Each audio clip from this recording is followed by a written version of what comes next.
Hey guys, welcome to Storytime with Ro. I'm your host, Ro.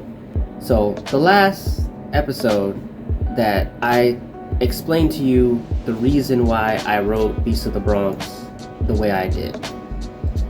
And I wanted to go into talking about the characters. So the three main characters, Andrew, Mark, and Shanta. But I'm not going to put them all in one video. I'm going to explain each of them in their own separate video because again, I truly like each character and I wanted to give each character their own little bio, their own little, video just to say like, these are who they are. So when you're reading, you know exactly who I'm talking about and going forward, what these characters may end up doing. Now, if you feel like it's spoiler alert, I'll let you know, but if you truly feel like it's a spoiler alert, then just stop where you think you don't need to hear anymore. Because for the most part, I'm just giving you a quick run through of each of these characters and just give you the bare minimum of what's going on with them in the story without having to spoil anything for you, because you're still going to find a lot of stuff that they end up doing without me having to throw it in there for you. So without further ado, we're going to start with Andrew. Andrew is, well, let's start with his full name. So Andrew Roberts. Andrew Roberts is the leader of Yaju no Bronx. That is the team name. So I'm telling you this right now. The team name for the Beast of the Bronx characters is Yaju no Bronx. Yaju no Bronx basically is Beast of the Bronx in Japanese, for those that didn't know that. So anyway, Andrew is the leader of Yaju no Bronx. When you are introduced to him, he is just your typical teen. There's nothing,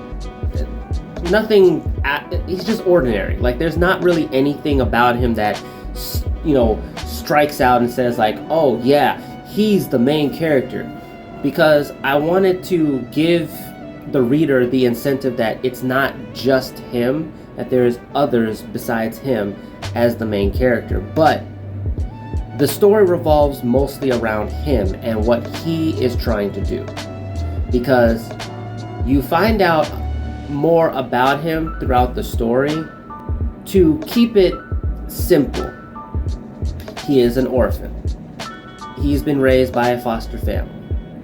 And the whole story is him trying to find out who his real parents are. There's still more to it than that. And like I said, I'm not trying to spoil anything because I want you to read it and I want you to find out more about his story. But with him being the leader of Beast of the Bronx, he takes the job somewhat seriously.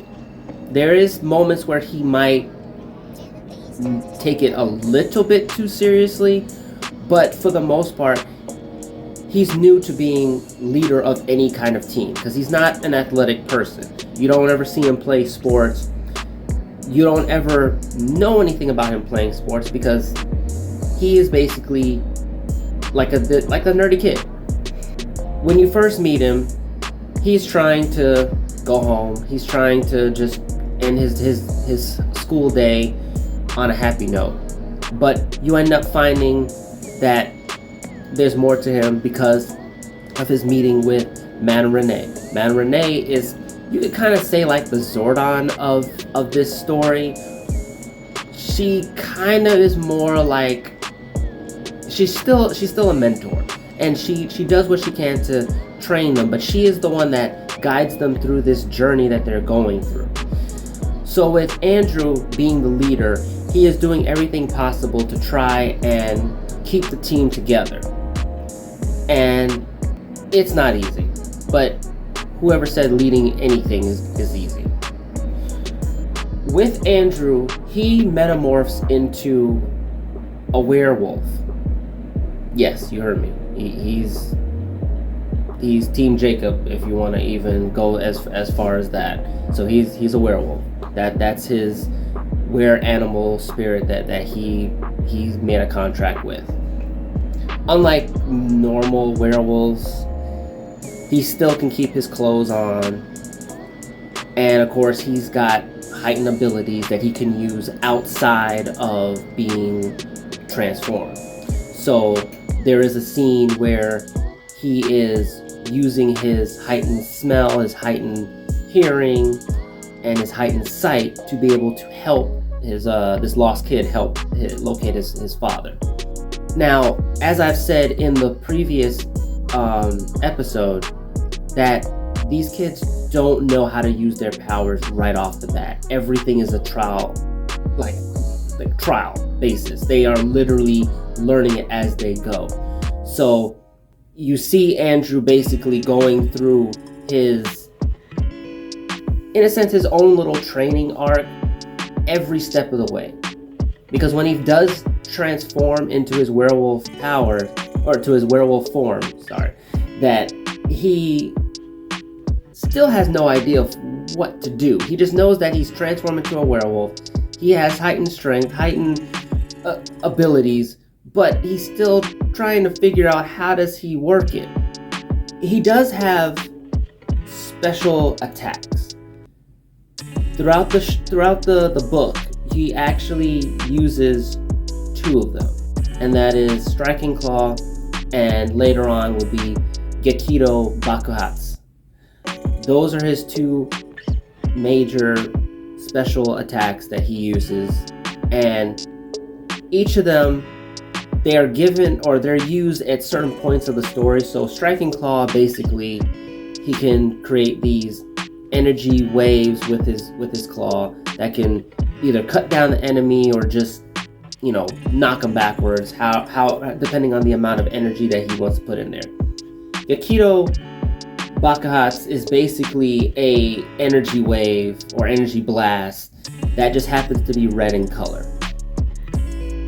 So it's still something that can drain him immensely, if depending on how much power he puts into it. So when he first used it, he definitely went all out. But as the story progresses, he started to learn how to control that. And likewise, there is a point where he learned, or at least semi-learned, that he can do a hybrid form where he's half werewolf, half human. I know that sounds weird, but it's more like he can control, like in his hybrid form, he can actually have like wolf hands and feet, and maybe like the razor sharp teeth, whatever, however you want to imagine it. But it's like a hybrid form where he can use it to kind of take care of like the minor characters. If you don't really want to go full on werewolf and you don't want to full on use all of your abilities, this is a way to kind of like not use all of your power. You understand what I'm trying to say? As the story progresses, his leadership starts to increase as well.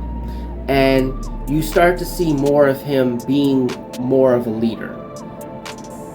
When it gets towards the end, you will see what he'll do with that leadership role.